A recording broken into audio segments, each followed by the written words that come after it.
Good morning student, कैसे हैं आप सब लोग। आज हम एग्ज़ाम के पॉइंट ऑफ व्यू से जनजातियों को पढ़ते हैं और जनजाति टॉपिक में शुरू कर रहा हूं। मैंने अभी उत्तराखंड की आंदोलन पूरा किया है, जिसमें उत्तराखंड राज्य प्राप्ति पृथक आंदोलन हुए थे। उस वीडियो को आप लोगों ने देखा होगा। और अब हम शुरू करेंगे उत्तराखंड में जनजातियाँ। ठीक है, तो जनजातियाँ ये भी इम्पोर्टेंट टॉपिक एग्ज़ाम के लिए, यहाँ से क्वेश्चन बनता है डेफिनेट। तो जनजातियाँ किस तरह होती हैं, जनजातियाँ क्या होती हैं, जनजातियाँ ये देखेंगे हम उत्तराखंड में। सबसे पहले बात करते हैं जनजातियों की। कब चुनी गई जनजातियाँ? देखो, ये होती जातियाँ ही हैं, लेकिन थोड़ा अपनी विशेष वेशभूषा, कल्चर, रख रखाव, सामाजिक व्यवस्था, पंचायत व्यवस्था थोड़ी भिन्न होती है। ठीक है, कुछ प्रथाएं अलग होती हैं और इन जनजातियों का संरक्षण ज़रूरी था। इसलिए जनजातियों की पहचान कब की गई? 1965 में। ठीक है, तो क्वेश्चन इंपॉर्टेंट है। 1965 में जनजातियों की पहचान के लिए, जनजातियों की पहचान के लिए, जनजातियों की पहचान के लिए लॉकर समिति का गठन किया गया। लोकर समिति का गठन किया गया। तो लोकर समिति कब गठित की गई? 1965 में। किस लिए की गई? जनजातियों की पहचान के लिए। जब ये लोकर कमेटी गठित की गई तो फिर इसने अपनी रिपोर्ट सबमिट की 1967 में। ठीक है, और रिपोर्ट पेश की 1967 में। रिपोर्ट 1967 में रिपोर्ट आई और उत्तराखंड की 5 जनजातियाँ चुनी गई। ठीक है, तो 5 जातियों को जनजाति का दर्जा दिया गया उत्तराखंड में 1967 में। ठीक है, तो उत्तराखंड में, अतः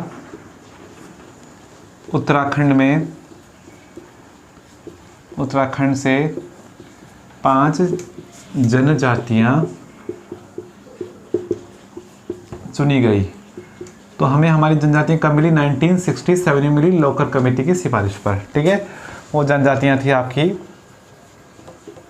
थारू, बोक्सा, जौनसारी,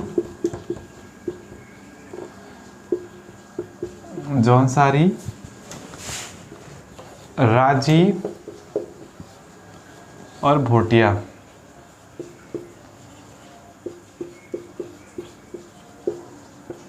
ठीक है, इस तरह से हमें हमारी 5 जनजातियां मिल गई। ठीक, तो 1960 एग्जाम में क्वेश्चन आता है कि उत्तराखंड की जनजातियां कब चुनी गई? 1967 में चुनी गई 5 जनजातियां। ठीक है, और इन्हीं को हमने डिटेल में पढ़ना है कि जनजातियां क्या होती हैं, क्या करती हैं। ठीक है, तो देखिए, सबसे पहले पढ़ेंगे हम लोग थारू को। ठीक है, तो सिर्फ एग्जाम के पॉइंट में से मैं वही पॉइंट बताऊंगा, डिटेल में नहीं जाएंगे हम लोग, बस कुछ छूटेगा नहीं, बस ये है। ठीक है, तो थारू को पढ़ते हैं सबसे पहले। थारू जनजाति,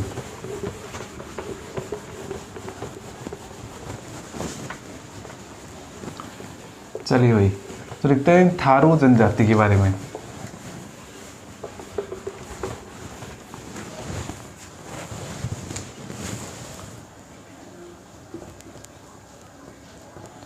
थारू, ठीक है, थारू जनजाति के बारे में सबसे पहले पॉइंट लेते हैं। तो थारू जनजाति कहा जाता है कि थारू थार से आए हैं। ठीक है, ऐसा बोलता है इसलिए नाम थारू पड़ा। कोई बोलता है कि थर कहाँ पे, इसलिए थारू पड़ा। लेकिन जो इतिहास बताता है, कहा जाता है कि जो थारू जनजाति है ये महाराणा प्रताप के जो सैनिकों के वंशज हैं और रानी पद्मावती के जो वंशज हैं, ये वो हैं। ठीक है, तो आक्रमण के कारण ये लोग सुरक्षित स्थान पहाड़ों पे आ गए और जो राजा थे वो लोग नहीं जीवित रह पाए और रानियों ने अपने सैनिकों से ही विवाह संबंध बनाए। और इसलिए इस समाज में क्या होता है, लड़कियां प्रधान होती हैं, यानी कि मातृसत्तात्मक ये समाज होता है, क्योंकि जो होती है महिलाएं अपने आप को पद्मावती का वंशज मानती हैं। ठीक है, तो ऐसे कथाएं चलती हैं इसके बारे में, तो वही हमें लिखना भी है। ठीक, तो थारू समाज में क्या होता है, थारू, पहले बात करते हैं थारू शब्द की। ठीक है, तो जो थारू शब्द है ये थार से बना हुआ है, ऐसे कहा जाता है। और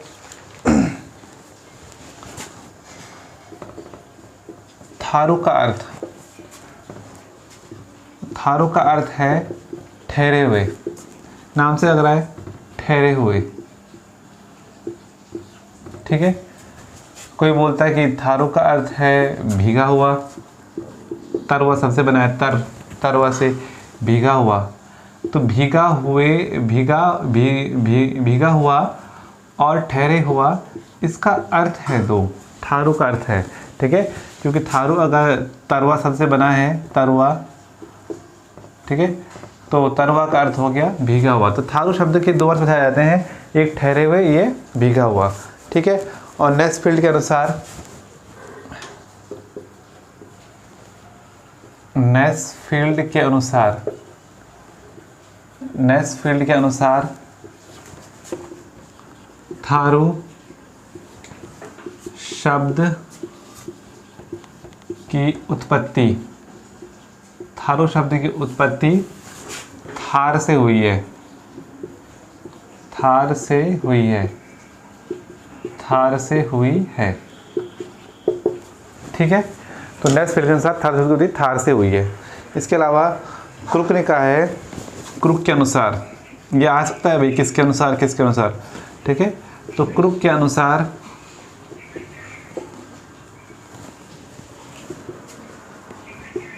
थारू शब्द की उत्पत्ति दारू से हुई है, दारू से हुई है, ठीक है। ऐसे क्रुक का मानना है। ये लोग चावल से बनी शराब पीते हैं जिसे जाड़ कहते हैं, दारू ज़्यादा पीते हैं, इसे थारू पड़ा है नाम, ऐसे बोलते हैं लोग, ठीक है। और बातें क्या होती हैं, थारू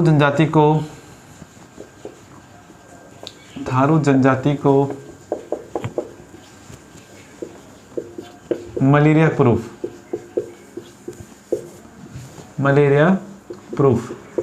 थारू जनजाति को मलेरिया प्रूफ कहा जाता है। एग्जाम में आता है मलेरिया प्रूफ जनजाति कौन सी है, तो आप लिखेंगे थारू कहते हैं मलेरिया प्रूफ, क्योंकि ये लोग आकर सबसे पहले तराई में बसे, ठीक है, तराई में बसे, तो और वहाँ पर जितने मच्छर थे इन्होंने वहाँ पर अपना जीवन बिता लिया, उन मच्छरों से इतना प्रभावित नहीं हुए, नहीं तो तराई क्षेत्र में लोग बसते नहीं थे, तो तराई क्षेत्र में आके ये लोग रहे और उन मच्छरों से लड़े, इसलिए इनको मलेरिया प्रूफ कहा जाता है।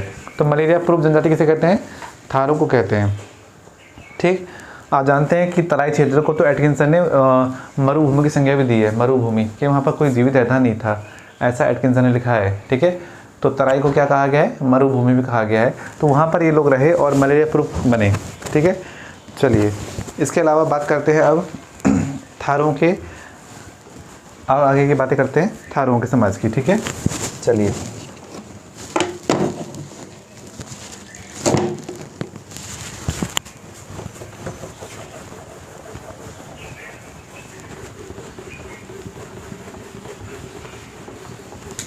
तो थारू से क्वेश्चन आ सकता है आराम से, तो ये मैं बिल्कुल पॉइंट टू पॉइंट लिखा रहा हूँ कि वन लाइनर टाइप में, कि जो आपके क्वेश्चन बन जाएं पेपर में, ठीक। अब बात करते हैं थारू अपने आप को, जो भ्रांतियाँ हैं जो समाज में जो चलता है इनका, वो करते हैं बातें, ठीक है। तो देखो भाई,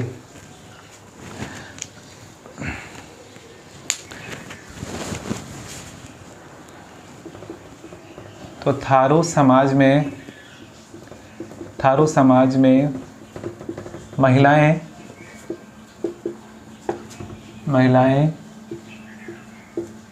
स्वयं को पद्मावती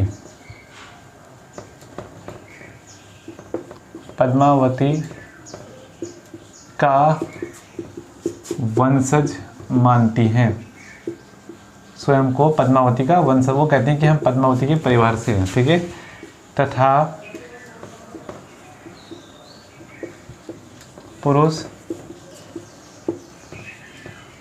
स्वयं को महाराणा प्रताप के सैनिकों का वंशज मानते हैं, ठीक है।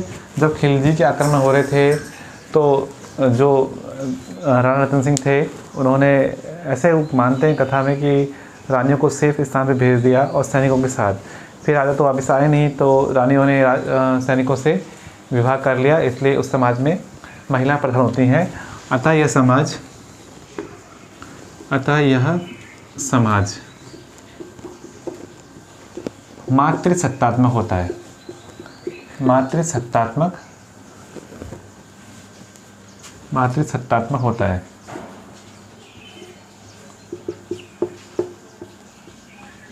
ठीक है, तो वुमेन डोमिनेटिंग होता है, यानी कि महिला प्रधान होती है इस समाज में। ठीक, नोट कर लेंगे। बात करते हैं रहते कहाँ हैं। ठीक है, तो निवास की बात करते हैं। तो थारू उधम सिंह नगर के बाजपुर किच्छा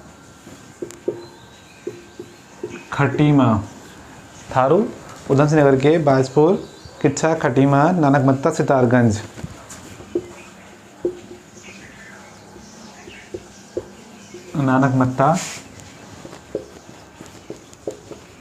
सितारगंज के 141 गांव में निवास करती है। देखो, क्वेश्चन आपको सीधे नहीं आता, यहाँ से आपको पूरा पढ़ना पड़ेगा और डिटेल में ही कोई भी क्वेश्चन यहाँ से बन सकता है। ठीक है, तो नोट कर लिया होगा, ये नोट कर स्क्रीनशॉट लेंगे आप लोग।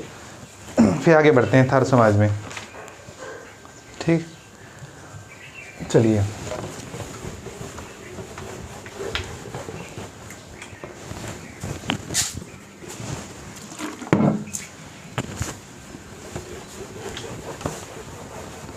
तो यहाँ से क्वेश्चन आराम से बन जाएगा आपका, पर आपको याद रखने की ज़रूरत है इसमें। ठीक है, आप थारों की पंचायत व्यवस्था की बात करेंगे, विवाह की बात करेंगे, तो नृत्य और आपके उत्सव की बात करेंगे, देन फिनिश। ठीक है, तो डिटेल में जाना पड़ेगा क्योंकि क्वेश्चन कुछ भी इससे आ जाता है, जनजातियाँ इंपॉर्टेंट एग्ज़ाम के लिए। तो ठीक है, चलिए बात करते हैं पंचायत व्यवस्था की। बहुत इम्पॉर्टेंट है पंचायत व्यवस्था। ठीक है, पंचायत व्यवस्था कैसी है थारों की पंचायत? पंचायत को कहते हैं लोग बिरादरी। क्या कहते हैं? बिरादरी। तो बिरादरी को कहते हैं ये, मतलब पंचायत को ये बिरादरी कहते हैं। ठीक है, और जो इसका जो मुखिया होता है, ठीक है, मुखिया यानी कि प्रधान जी, तो मुखिया को ये लोग कहते हैं महतो। क्या कहते हैं? महतो। मुखिया को ये कहते हैं महतो जी। ठीक है, और उप मुखिया को कहते हैं बड़धर। उप मुखिया बदधर कहते हैं, बदधर कहते हैं उप मुखिया को। और जो पंच होते हैं हमारे यहाँ पंच, उनको कहते हैं ये मध्य पंचगण। थोड़ा मैं फास्ट चल रहा हूँ। ठीक है, मध्य पंचगण। तो मध्य पंचगण होते हैं इनके यहाँ, मतलब वो मध्य यानी मद्यपान, वो मध्य उनके हाथ में गिलास होते हैं, देन वो मद्यपान करते करते फैसला सुनाते हैं। ठीक है, तो ये है मध्य पंचगण। इनके यहाँ दारू बहुत विशेष होती है, उसको लोग ज़रूर यूज़ करते हैं हर चीज़ में। तो यहाँ पर मद्यपान करने वाले मध्य पंचगण यहाँ पर होता है। ठीक है, तो मदिरा के घूंट के साथ वो तर्क वितर्क करते हैं, तो उनको मध्य पंचगण कहते हैं। ठीक है, नोट कर लेंगे। तो ये थारों की पंचायत व्यवस्था है। ठीक है, क्वेश्चन बन जाएगा कि थारों की पंचायत को क्या कहते हैं। ठीक है, इसके अलावा बात करते हैं थारों के विवाह की। ठीक है, नोट कर लिया होगा।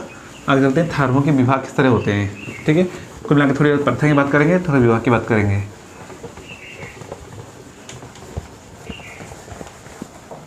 चलिए, तो बात करते हैं थारों के विवाह की। विवाह, बहुत सारे विवाह टाइप के हैं, लेकिन इंपॉर्टेंट देख लेते हैं विवाह। ठीक है, तो विवाह होता है इनमें काज और डोला। एक विवाह होता है। विवाह दो प्रकार के दिखे गए हैं, एक है काज व डोला। काज और डोला विवाह की दो पद्धतियां हैं, काज और डोला। एग्जाम में आएगा काज और डोला का संबंध किस संतति से है? तो काज और डोला थारू जनजाति से है। ठीक है भाई। तो काज और डोला में क्या होता है, काज में आपको मूल्य देना पड़ता है, मूल्य देना पड़ता है, और डोला मतलब उस डोले को अपहरण कर लेना है, तो अपहरण से विवाह, अपहरण। ठीक है। तो काज अपहरण। तो काज और डोला दो प्रकार के विवाह प्रचलित हैं थारू जनजाति में। एक में आपको वधू मूल्य देना पड़ेगा और दूसरे में अपहरण पद्धति से विवाह करेंगे। ठीक है। और इसके अलावा इनकी जो सिंपल अरेंज मैरिज होती है वो किस टाइप की होती है, सबसे पहले वही जो हमारे समाज में होता है कि लड़की को दिखाया जाता है, यानी कि सगाई की जाती है। तो वहाँ पर क्या होता है, ठीक है, तो सगाई को ये लोग कहते हैं पक्की पौड़ी। ठीक है।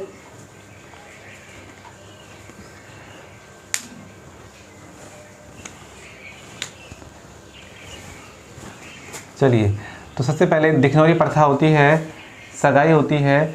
तो अब बात लिखेंगे विवाह तय करने को, विवाह तय करने को कहते हैं ये पक्की पौड़ी। तो पक्की पौड़ी कहते हैं ये विवाह तय करने को। ठीक है। और विवाह की तिथि तय करने को विवाह तिथि तय करने को, विवाह तिथि तय करने को कहते हैं बात कट्टी। ठीक है। तो बात कट्टी कब होता है, जब सगाई हो जाती है, उसकी विवाह से 10-15 दिन पहले, विवाह के 10-15 दिन पहले, और हमारे यहाँ जैसे जाते हैं कार्ड देने जाते हैं, तो उस टाइप से उस दिन वो लोग जाते हैं 10-15 दिन पहले और बात कट्टी करके आते हैं, मतलब बात पक्की हो गई। ठीक है। और विवाह होता है इनका माघ या फुलौरा दूज को। ठीक है। तो विवाह का दिन, विवाह का दिन होता है माघ फुलोरा दूज, माघ फुलोरा दूज को ये विवाह करते हैं। ठीक है। तो इनकी शादी की डेट भी ये होती है कि माघ या फुलोरा दूज को ये विवाह करेंगे। ठीक। और फिर जब विवाह हो जाता है तो इनके यहाँ एक रस्म होती है चाला। क्या होती है, चाला रस्म। तो चाला रस्म ये होती है कि लड़की आएगी ससुराल एक दिन के लिए और उसके बाद वो एक दिन रहेगी और फिर 3 महीने तक वो मायके चली जाएगी। फिर लड़की के पिताजी उसको छोड़ने आएंगे। इस रस्म को चाला कहते हैं। तो जैसे हमारे यहाँ गौना वना बोलते हैं, तो इस टाइप का ये चाला रस्म है। ठीक है। तो चाला में क्या होता है, लड़की अपने घर रहने आएगी और उसके बाद 3 महीने मायके जाएगी और देन फिर वो अपने ससुराल लौटेगी। इस रस्म को कहते हैं चाला रस्म। तो इस तरह से विवाह के कुछ स्टेप हैं, ये नॉर्मल उनके मैरिज के ये उनके स्टेप हैं। ठीक है। इसके अलावा इस समाज में जो और विवाह हैं वो कौन से हैं वो देखते हैं। ठीक है। तो लिखेंगे, इसको नोट कर लिया होगा, मैं मिटा देता हूँ इसके बाद। ठीक। और कौन कौन से विवाह हैं देखते हैं, नोट कर लेंगे आप लोग। यार सही से काम नहीं कर पाएंगे, मिटा दें।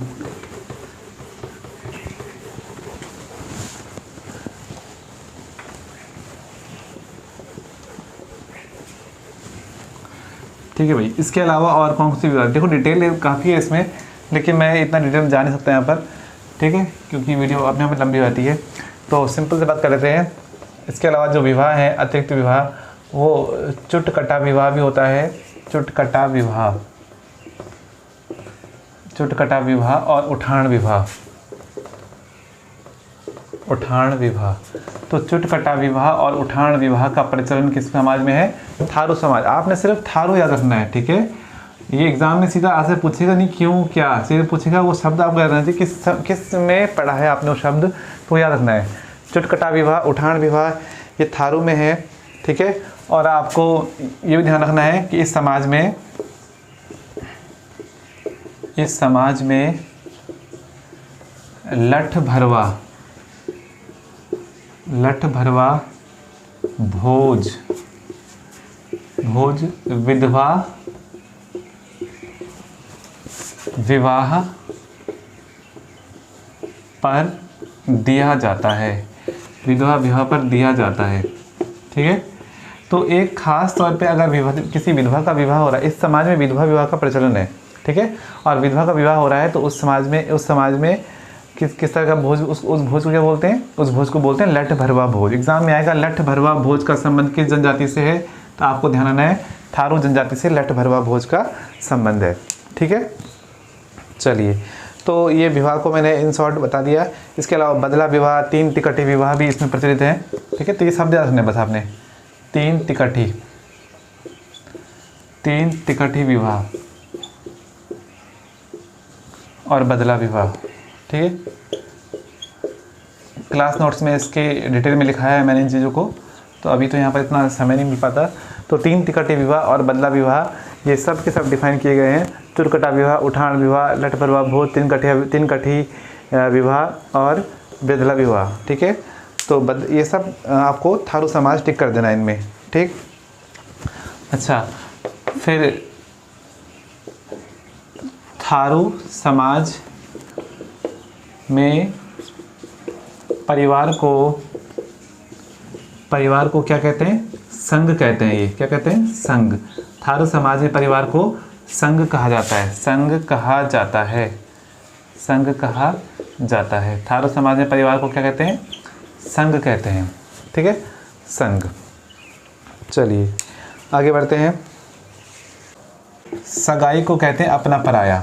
ठीक है, तो सगाई को अपना पराया कहा जाता है। अपना पराया सगाई को कहते हैं ये लोग। एग्जाम में आएगा अपना पराया रस्म किस में होती है? थारू में होती है। तो क्या होता है अपना पराया? सगाई जिस टाइप की होती है, लड़की को दिखाया जाता है, देन सगाई की जाती है तो अपना पराया है। उसके बाद बात पक्की की जाती है तो पक्की पौड़ी है, तिथि तय की जाती है तो बात कट्टी हो गई और फिर 4 रस्में हो गई। ठीक है, तो विवाह की 13 रस्में और 4 चरण होते हैं। ठीक है, तो 4 चरण आपने देखे, तो कुल मिला के 13 रस्में होती हैं इनकी विवाह की। 13 रस्में व 4 चरण। तो 13 रस्में और 4 चरण होते हैं विवाह के थारों में जो आपने देखे। ठीक है, चलिए इसके अलावा और बात करते हैं थारू में। आज थोड़ी बोर्ड मिटने में दिक्कत कर रहा है, थोड़ा टाइम लग रहा है इस चीज़ में भी। ठीक है, देखिए, तो ये ध्यान रखना है आपको। इसके अलावा महिला प्रधान होने के कारण महिलाओं को तलाक देने का अधिकार भी इस समाज में महिलाओं को ही है। तो विवाह संबंधी पूरी बातें ध्यान रख लेंगे। तो तलाक देने का अधिकार महिलाओं को है समाज में, और तलाक को खास वर्ड से बोलते हैं। तलाक को क्या, थारू समाज में तलाक को क्या कहा जाता है, क्वेश्चन आता है। ठीक है, तो थारू समाज में तलाक को कहते हैं उरारी। क्या कहते हैं? उरारी। तो थारू समाज में तलाक को उरारी कहा जाता है। उरारी। थारू समाज में तलाक को उरारी कहा जाता है। चलिए देखिए भाई, तो तलाक को कहते हैं ये लोग उरारी। उरारी इंपॉर्टेंट है। तो उरारी क्या है? तो उरारी तलाक को कहते हैं थारू समाज में। ठीक है, इसके अलावा जिसने विवाह कराया, विवाह संपन्न कराने वाले को, विवाह संपन्न कराने वाले को क्या कहते हैं? भर्रा कहते हैं। भर्रा। तो विवाह संपन्न कराने को भर्रा कहते हैं। और तंत्र मंत्र के ज्ञाता को, तंत्र मंत्र के ज्ञाता को क्या कहते हैं? भरारे कहते हैं। भरारे। ठीक है, तो तंत्र मंत्र ज्ञाता को क्या कहते हैं? भरारे कहते हैं। ठीक है, इसके अलावा अब थारुओं के जो उत्सव हैं वो देखते हैं। थारू उत्सव। थारू उत्सव मैं इसको मिटाई देता हूँ, उत्सव एक साथ कर लेंगे हम। ठीक है, तो ये तो थारी की विवाह तक की बातें होगी, तलाक तक की बातें होगी। ठीक है, अब चलते हैं थारुओं के उत्सव।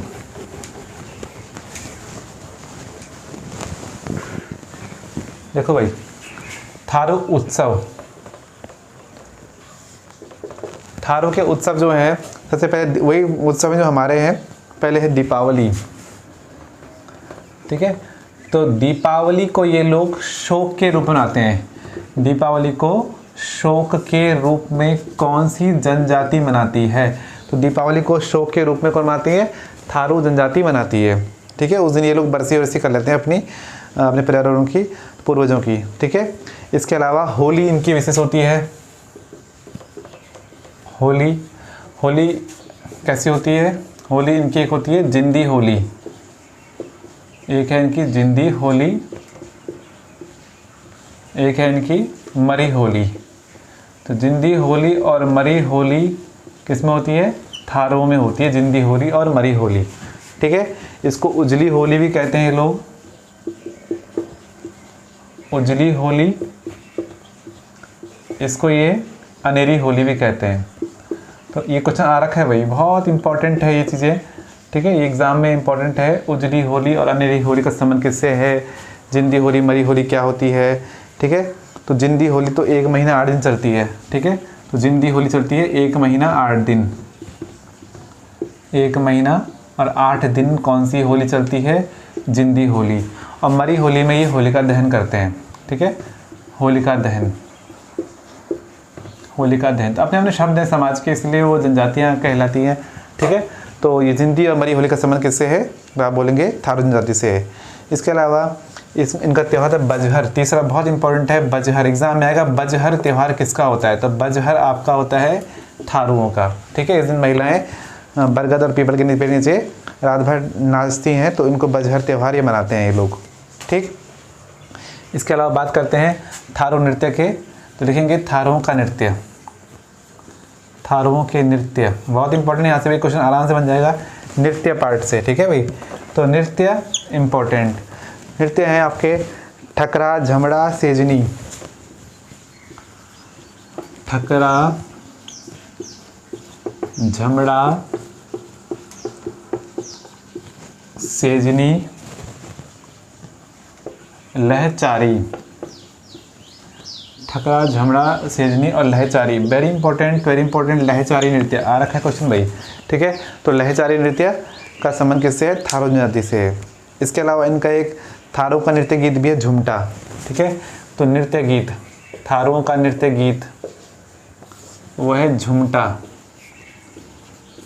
झुमटा। ठीक है, तो एग्जाम में आएगा झुमटा क्या है? थारुओं का नृत्य गीत है झुमटा। ठीक है, और जो होली लिखाई थी, इस होली में ये लोग यहीं पर लेते हैं, इस होली में करते हैं ये खिचड़ी नृत्य। क्या करते हैं? खिचड़ी नृत्य। एग्जाम में इंपॉर्टेंट, खिचड़ी नृत्य कौन सी जनजाति करती है? तो खिचड़ी नृत्य इनका एक नृत्य है, तो हमने नृत्य को यहीं लिख दिया। खिचड़ी नृत्य करते हैं होली के अवसर पर।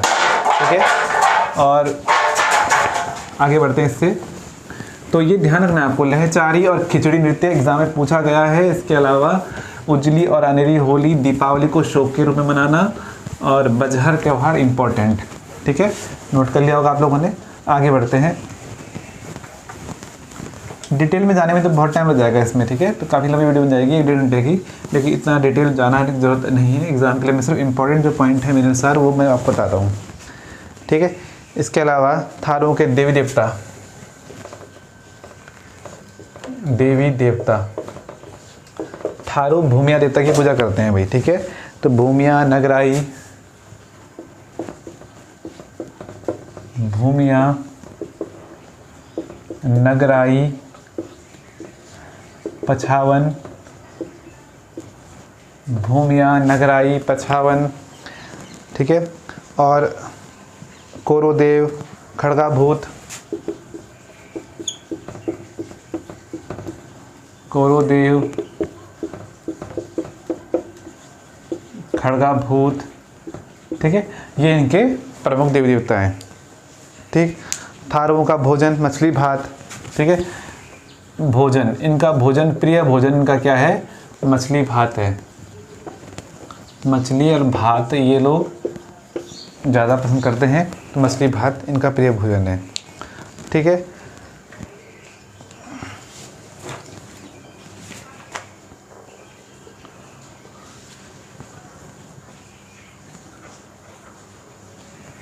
अब थारू समाज में जो परिवार होता है किस तरह होता है, इसके बारे में मैंने आपको बता दिया है।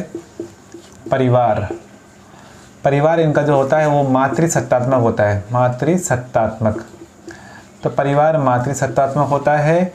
योग्य पुरुष को क्या कहते हैं परिवार में? योग्य पुरुष।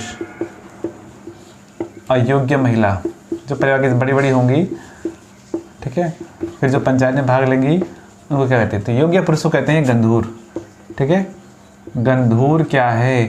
थारू समाज में योग्य पुरुष को गंधूर कहते हैं और योग्य महिला को कहते हैं गंधूरेण, गंधूरेण। ठीक है, तो योग्य भाषा क्या कहते हैं, गंधुरेण कहते हैं। गंधुर और गंधुरेण का संबंध है थारू समाज से। ठीक है, तो इस तरह से हमने थारू के विवाह, थारू के ये सब को हमने डिटेल में कर लिया। ठीक है, नोट कर लेंगे आप लोग इसको।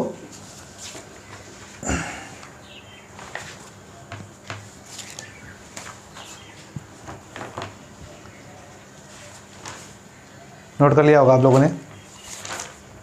ठीक है भाई, इसके अलावा अर्थव्यवस्था की बात आती है तो थारू लोग की अर्थव्यवस्था वही है, कृषि प्रधान है, कृषि पे डिपेंड रहते हैं लोग। ठीक है, तो थारू की अर्थव्यवस्था कृषि पे आधारित है। तो इस प्रकार हमने थारुओं को डिटेल में पढ़ लिया। ठीक है, मेन देखिए किसी भी जनजाति में पढ़ने के लिए आपको वो निवास कहाँ करते हैं ये पढ़ना होता है, और उनका विवाह किस तरह से होते हैं, और उनकी पंचायत ये इम्पोर्टेंट है, और नृत्य और त्यौहार इम्पोर्टेंट। यही तो अलग करती है हम लोगों को उनसे या उनको हमसे। ठीक है, इसीलिए जनजाति को पढ़ा जाता है ताकि उनका संरक्षण हो सके, उनकी अलग पहचान बनी रह सके। ठीक है, तो अब हमने देखा 1965 से जो लोकर समिति 1967 में हमें जनजाति मिली, और पहली जनजाति आपने थारू पढ़ ली। ठीक है, तो मैंने डिटेल में एग्जाम से इंपॉर्टेंट पॉइंट बता दिए हैं। ठीक है, अब कैसे लगा आपको वीडियो ज़रूर बताएंगे। आज के लिए इसमें इतना ही। Thank you.